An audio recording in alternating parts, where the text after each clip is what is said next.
Frères et sœurs, mes chers amis internautes, bonjour et bienvenue à l'église protestante évangélique Philadelphie. Ici votre bien-aimé, pasteur Célestin Zouga. Je suis toujours dans la joie de partager la parole de Dieu avec vous, mes chers amis internautes. Nous sommes toujours dans notre série de messages à l'école de Dieu. Aujourd'hui, nous parlons des larmes de souffrance ou de douleur liées à des événements exceptionnels de la vie, mes chers amis internautes. Frères et sœurs, que vous soyez chrétiens ou non, les circonstances difficiles de la vie peuvent vous amener à verser des larmes de souffrance ou de douleur. Jésus lui-même a pleuré avec les deux sœurs de son ami Lazare qui étaient en larmes suite à la mort de leur frère Lazare. Le plus court verset de la Bible est « Jésus pleura » d'après Jean chapitre 11 verset 35. Mes bien-aimés, mais la bonne nouvelle est que Jésus a ramené son ami Lazare à la vie et tous ceux qui pleuraient avec Jésus ont vu la gloire de Dieu et ont loué Dieu, mes chers amis internautes. Ainsi donc, mon frère, ma soeur, le chrétien n'est pas exempté des moments de souffrance qui peuvent lui faire verser des larmes. Autrement dit, la souffrance est inéluctable et fait partie de la vie terrestre, mes bien-aimés de le Seigneur. Et les enfants de Dieu peuvent aussi pleurer face à des souffrances de la vie. Mais la bonne nouvelle est que les larmes des enfants de Dieu sont des prières et des supplications à Dieu leur Père. David, qui a aussi beaucoup pleuré dans sa vie, a dit dans le psaume 6, verset 8 à 9 que « L'Éternel entend la voix de mes larmes, l'Éternel exauce mes supplications, l'Éternel accueille ma prière. » Mon frère, ma soeur, peut-être que vous traversez actuellement une situation qui vous fait pleurer. Notez que vos larmes sont des prières et des supplications à Dieu. Et la bonne nouvelle est que l'Éternel entend aussi la voix de vos larmes comme il a entendu la voix des larmes de David. Et il a délivré David des mains de ses ennemis. David sait de quoi il parle quand il dit dans son psaume 34 que quand un malheureux crie, l'Éternel entend et il le sauve de toutes ses détresses. L'ange de l'Éternel campe autour de ceux qui le craignent et il les arrache au danger. Sentez et voyez combien l'Éternel est bon. Heureux l'homme qui cherche en lui son refuge. Mon frère, ma soeur, David n'est pas le seul à expérimenter la bonté de Dieu dans des moments de souffrance ou de larmes ou dans les vallées de Baca, mes chers amis internautes. Les fils de Corée, qui ont aussi beaucoup pleuré et qui ont vu la gloire de Dieu, déclarent dans le psaume 84, verset 5 à 6 que « Heureux ceux qui placent en toi leur appui. Ils trouvent dans leur cœur des chemins tout tracés. Lorsqu'ils traversent la vallée de Baca ou la vallée des larmes, ils la transforment en un lieu plein de sources ou en une oasis, mes bien-aimés. Et la pluie la couvre aussi de bénédictions. Leur force augmente pendant la marche et ils se présentent devant Dieu à Sion. Wow! Mon frère, ma soeur, peut-être que vous êtes actuellement dans la vallée de Baca ou de larmes. Notez que c'est Dieu qui changera cette vallée en oasis, mes chers amis internautes. D'où le titre de notre message d'aujourd'hui. Ne pleure pas, mon frère, ma soeur. Dieu transformera ta vallée de larmes en oasis. Ou encore, Dieu transformera ta vallée de larmes en un lieu de vie où il y a de l'eau vive qui te désaltérera éternellement, mes bien-aimés du Seigneur. C'est pourquoi faites confiance à Dieu et vous verrez la gloire de Dieu s'accomplir dans votre vie.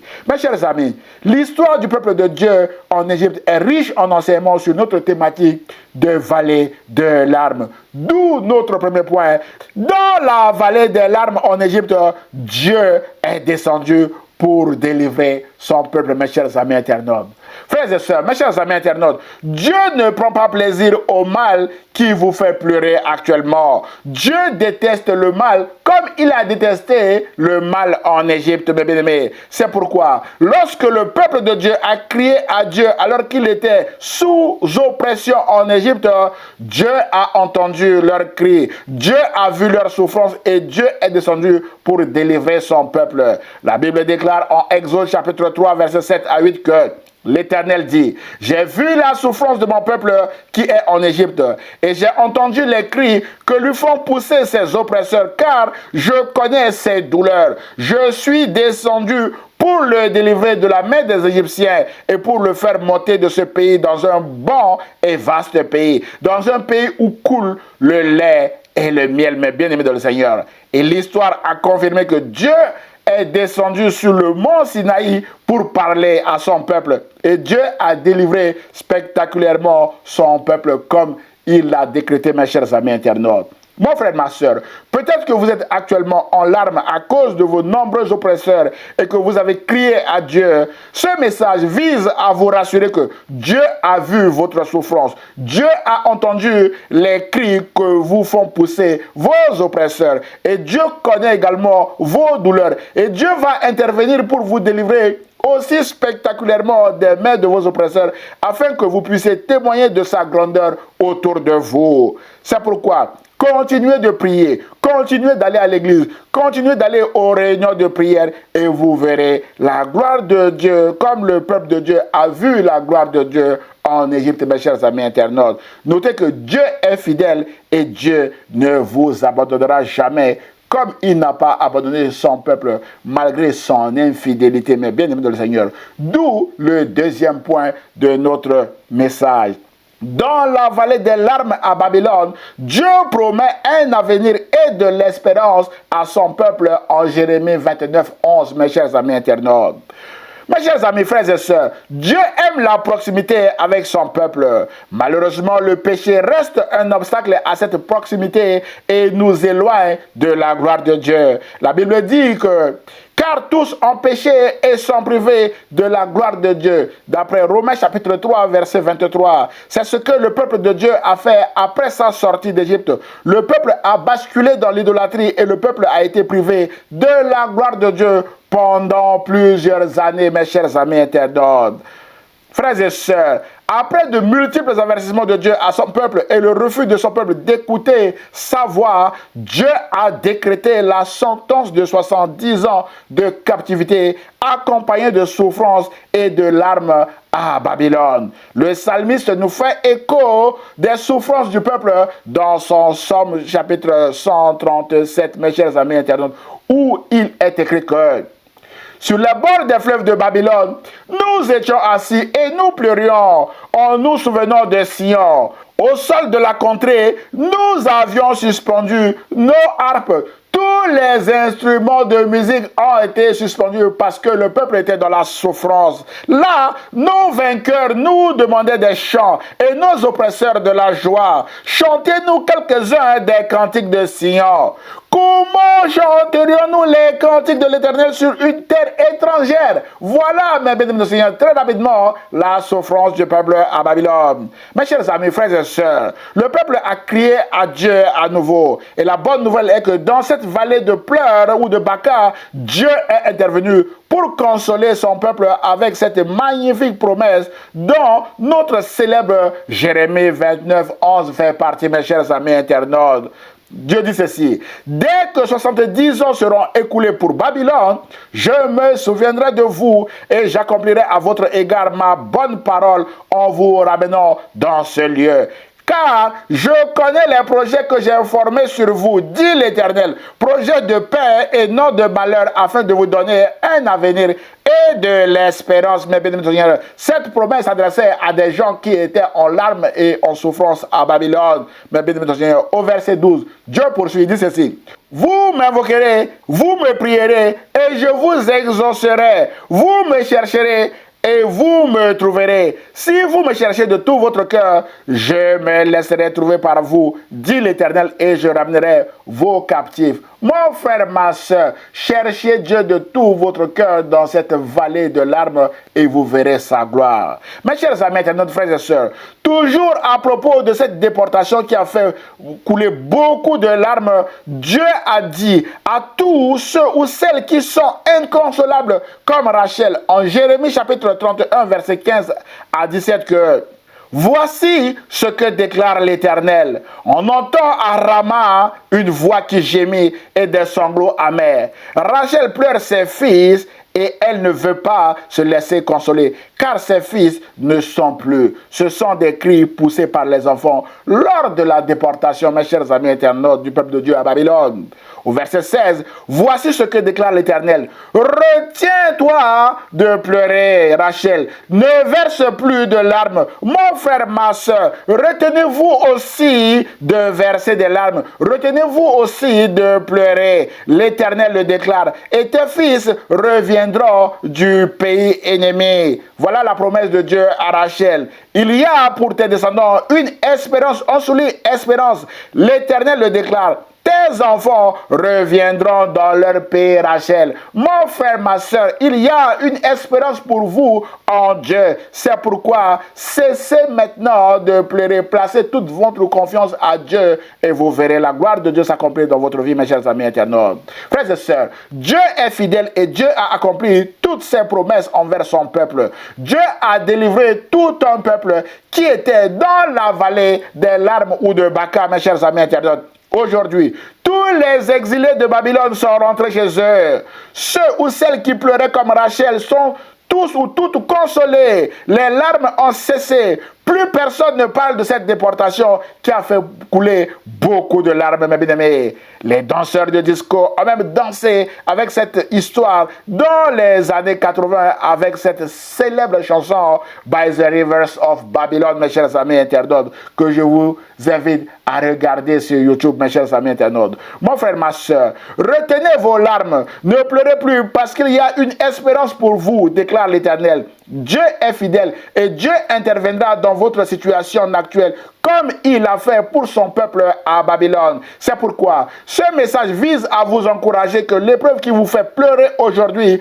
deviendra votre sujet de témoignage demain et de réjouissance parce que vous aurez vu la gloire de Dieu à travers cette épreuve. Mes chers amis internautes, frères et sœurs, écoutez ce témoignage. Alors que je faisais un rangement chez moi après mon retour de l'école biblique du Québec en 2020, j'avais retrouvé la lettre de licenciement d'un de mes anciens employeurs. J'avoue que cette lettre m'avait fait beaucoup pleurer le jour où je l'avais reçue et aussi les jours suivants. Mais la bonne nouvelle est que quand j'avais retrouvé cette lettre à nouveau, elle ne m'avait plus fait pleurer, mes chers amis internautes. Mon frère, ma soeur, ce qui vous fait pleurer aujourd'hui ne vous fera plus pleurer demain. C'est pourquoi faites confiance à Dieu. J'avais remercié Dieu quand j'ai retrouvé cette lettre, mes amis, parce que au travers de cette lettre, Dieu m'a tracé un nouveau chemin qui est celui de proclamer haut et fort au monde entier que Jésus-Christ est Seigneur, que rien n'est impossible à Jésus-Christ, mes chers amis internautes. Et je suis toujours dans la joie de le proclamer, et ce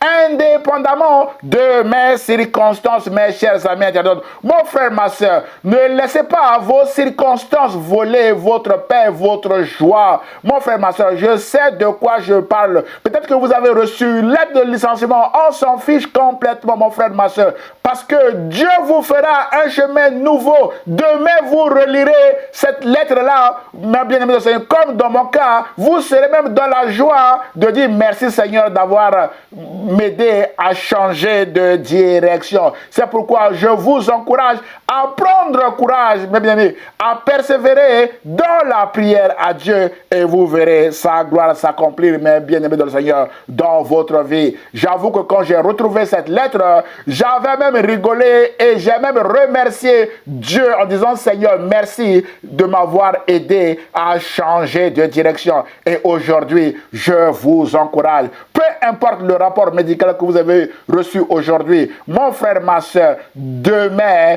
Dieu changera votre état de santé actuel en bonne santé et vous glorifierez Dieu. C'est pourquoi ce message vise à vous encourager que ce pourquoi vous pleurez aujourd'hui, mon frère, ma soeur, arrêtez de pleurer, cessez de pleurer. Ne pleurez plus, mon frère, ma soeur, mais faites confiance à Dieu.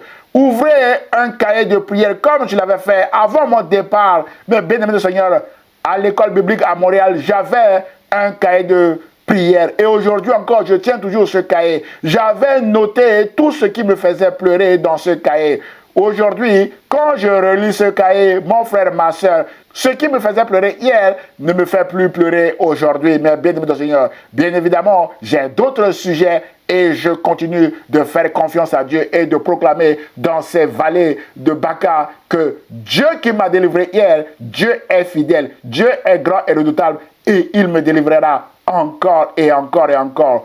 Mon frère, ma soeur, rappelez-vous que c'est dans les vallées de Baca qu'on compte les bienfaits de Dieu et non sur les sommets des montagnes, mes bien-aimés de le Seigneur. Parce que les sommets des montagnes sont à notre Dieu, mes chers amis internautes. C'est pourquoi je vous encourage maintenant, dans cette vallée de l'arbre ou de Baca, à compter les bienfaits de Dieu, mes chers amis internautes. Si vous avez reçu, par exemple, une lettre de licenciement, comptez les bienfaits de Dieu qui vous a donné ce travail. Il vous donnera encore un nouveau travail. Si vous avez reçu un rapport médical, mes bien-aimés du Seigneur, qui ne vous satisfait pas, priez, mon frère, ma soeur, et comptez les bienfaits de Dieu qui vous a guéri hier dans une autre maladie. Et il le fera pour cette maladie. Si vous manquez d'argent, comptez les bienfaits de Dieu qui vous a donné hier de l'argent. Et aujourd'hui, vous êtes en manque. Demain, il vous en donnera encore et encore parce que l'or et l'argent appartiennent à notre Dieu. Voilà le message pour vous, mes chers amis internautes. Ne pleurez plus, mon frère, ma soeur. Vous vous réjouirez demain au travers de ce que Dieu va faire avec l'épreuve qui vous fait pleurer actuellement. Alors, préparez d'ores et déjà votre cantique de victoire et vous danserez à la gloire de Jésus qui est l'accomplissement de toutes les promesses de Dieu. D'où notre troisième et dernier point, mes bénédictions dans ce message. Aujourd'hui, Jésus est là, Emmanuel est là, parce que Jésus a promis que je suis avec vous tous les jours jusqu'à la fin du monde. Et l'Esprit de Jésus qui est en vous est votre consolateur et il vous console au jour le jour. C'est pourquoi, mon frère, ma soeur, cessez de pleurer. Arrêtez de pleurer et faites confiance à Dieu. Faites confiance à Jésus parce que Jésus est là et Jésus est avec vous. Jésus s'appelle Emmanuel. Emmanuel veut dire que Dieu est avec nous. Dieu est avec vous, mon frère, ma soeur. Alors, arrêtez de pleurer. Mes chers amis, nos frères et sœurs, pour consoler son peuple en souffrance à Babylone, Dieu déclare en Ésaïe chapitre 35, verset 4 à 5 que dites à ceux qui ont le cœur troublé, prenez courage, ne craignez point, voici votre Dieu, la vengeance viendra, la rétribution de Dieu, il viendra lui-même et vous sauvera. Alors s'ouvrira les yeux des aveugles, s'ouvriront les oreilles des sourds, mes bien-aimés du Seigneur. Alors le boiteux sautera comme un cerf et la langue du muet éclatera de joie. Car des eaux jailliront dans le désert. Ici, on parle ici d'oasis encore, mes chers amis, et des ruisseaux dans la solitude. Mon frère, ma soeur, Jésus est l'accomplissement de cette magnifique promesse à tous ceux qui pleuraient hier, mes bien-aimés du Seigneur, dans la ville de Naïn, par exemple, et aussi à ceux qui pleurent aujourd'hui, comme vous, mes chers amis internautes. Frères et sœurs, Jésus pleure avec ceux qui pleurent, mais Jésus ne veut pas voir des gens en larmes autour de lui. Alors que la ville de Naïn traversait la vallée de Baca ou de larmes, avec la mort du fils unique de la veuve de Naïn qu'elle s'apprêtait de porter en terre, Jésus arrive et transforme cette vallée de pleurs et de larmes en une oasis où les gens pouvaient enfin aller boire un coup avec cet enterrement foiré ou échoué, mes chers amis internautes. Les gens n'en pouvaient plus avec la veuve de Naïn. Son mari était mort et voilà encore son fils unique qui vient de mourir et les gens étaient tristes. Jésus arrive et Jésus transforme cette vallée de Baca en une ville de joie, mes chers amis internautes. La Bible déclare en Luc chapitre 7, verset 11 à 16 que le Seigneur vit la veuve et il fut pris de pitié pour elle. Il lui dit, ne pleure pas, mon frère, ma soeur, ne pleure pas aussi. Puis il s'approcha de la civière et posa sa main sur elle. Les porteurs s'arrêtèrent. Jeune homme, dit-il, je te l'ordonne, lève-toi. Le mort se redressa, s'assit et se mit à parler. Jésus le rendit à sa mère. Saisi d'une profonde crainte, tous les assistants louaient Dieu et disaient, un grand prophète est apparu parmi nous. Et ils ajoutaient, Dieu est venu prendre soin de son peuple. Mon frère, ma soeur, Dieu est venu prendre soin de son peuple veut dire aussi que Emmanuel est là, où Jésus est là, mes bénis Seigneur. J'aime beaucoup ce récit, mes chers amis internautes. Frères et sœurs, Jésus a essuyé les larmes de cette femme en ressuscitant son Fils unique. Jésus a transformé ses vêtements de deuil en vêtements de louange. Jésus a transformé tout le cortège, mes bénis Seigneur, de Bacca ou de larmes en un cortège de louanges à Dieu, mes chers amis internautes. Et toute la ville était soulagée parce que les larmes ont disparu pour laisser place à la louange à Dieu. Waouh! Mon frère, ma soeur, si vous faites confiance à Jésus, les larmes vont disparaître également pour laisser la place à la louange à Dieu, mes chers amis internautes. C'est pourquoi ce récit vous encourage à faire confiance à Jésus et vous verrez la gloire de Dieu s'accomplir dans votre vie. Mon frère, ma soeur, peut-être que vous ne connaissez pas encore Jésus et vous vous battez seul avec vos larmes. Ce message vous présente Jésus comme étant Emmanuel, qui veut dire Dieu est avec nous, Dieu est avec vous. Mais bien entendu, Dieu est venu prendre soin de vous et Jésus ne prendra soin de vous que si vous l'acceptez comme votre Seigneur et votre Sauveur. Dieu ne force personne, car Dieu a tant aimé le monde qu'il a donné son Fils unique, afin que quiconque croit en lui ne périsse point, mais qu'il ait la vie éternelle. Jean chapitre 3, verset 16. Et Jésus dit dans Jean chapitre 17, verset 3, que la vie éternelle consiste à connaître Dieu comme étant le seul vrai Dieu et son envoyé Jésus-Christ. Mon frère, ma soeur, il y a beaucoup de faux dieux. C'est pourquoi ce message vous encourage à connaître Dieu, mais bien entendu, comme étant le seul vrai Dieu et le Père de Jésus-Christ, mes chers amis internautes. Mon frère, ma soeur, ce message vous encourage à accepter la grâce de Dieu aujourd'hui avec la main tendue de Jésus. Jésus a dit, je suis à la porte de votre cœur maintenant et je frappe. Si quelqu'un entend ma voix et ouvre, j'entrerai chez lui, je souperai avec lui et lui avec moi. Mon frère, ma soeur, si Jésus entre chez vous maintenant pour souper avec vous, les larmes vont partir pour laisser la place à la joie. C'est pourquoi acceptez Jésus-Christ comme votre Seigneur et Sauveur et vous verrez la gloire de Dieu s'accomplir dans votre vie, mon frère, ma soeur. Mes chers amis, nos frères et sœurs, Jésus a dit, sans moi, vous ne pouvez rien faire. C'est une vérité absolue. À Jean-Baptiste qui a essayé de douter de Jésus, sous la pression de son épreuve de prison, dans ce chapitre 7 de Luc, Jésus a dit, allez dire à Jean ce que vous avez vu et entendu. Les aveugles voient, les boiteux marchent, les lépreux sont purifiés, les sourds entendent, les morts ressuscitent. La bonne nouvelle est annoncée aux pauvres. Heureux celui pour qui je ne serai pas une occasion de chute. D'après Luc chapitre 7, versets 22 à 23. Mon frère, ma soeur, heureux celui ou celle qui marche ou qui marchera encore avec Jésus parce qu'il aura la lumière de la vie. Jésus est arrivé dans cette ville de Naïm, mais bien aimé Seigneur, il a illuminé cette ville. La lumière est arrivée et la mort a disparu. C'est pourquoi, mon frère, ma soeur, tout ce qui est mort en vous et qui vous fait pleurer actuellement, frères et sœurs, invitez Jésus maintenant dans votre vie et vous verrez la gloire de Dieu. Peut-être que vous êtes un chrétien de longue date et vous passez encore actuellement par la vallée des pleurs. Mon frère, ma soeur, prenez courage. Le malheur atteint souvent le juste, mais l'Éternel l'en délivre toujours. Et l'Éternel vous délivrera, à travers Jésus-Christ, son Fils, mes chers amis internautes. Mon frère, ma soeur, ne laissez plus la pression ou la souffrance de vos épreuves vous détruire ou détruire votre foi. Faites appel à Jésus en l'acceptant comme votre Seigneur et Sauveur ou encore en revenant dans sa maison. Si vous êtes loin maintenant de la maison de Dieu, c'est alors que vous verrez la gloire de Dieu. Comme David qui a dit, je veux demeurer maintenant dans ta maison pour contempler ta magnificence, mon Dieu. Mon frère, ma soeur, faites confiance à Dieu et vous verrez la gloire de Dieu.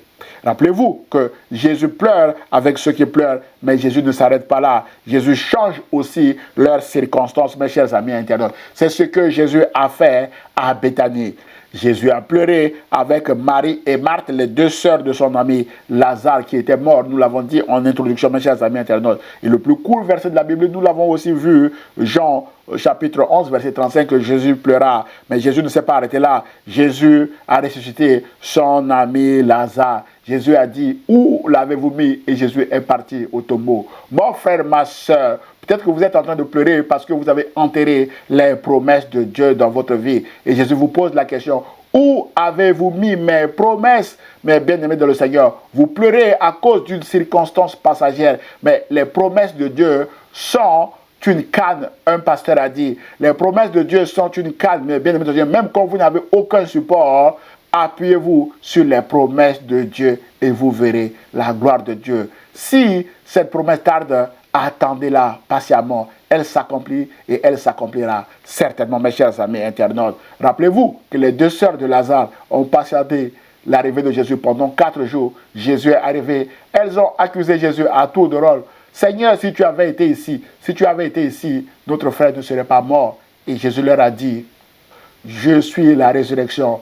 Ne t'ai-je pas dit que si tu crois, tu verras la gloire de Dieu? Mon frère, ma soeur, Jésus est la résurrection. Et si vous croyez à cela, vous verrez également la gloire de Dieu. Jésus veut ressusciter tout ce qui est mort dans votre vie et qui vous fait pleurer actuellement. C'est pourquoi ce message vous encourage à faire confiance à Jésus et vous verrez la gloire de Dieu s'accomplir dans votre vie, mais bien aimé dans le Seigneur.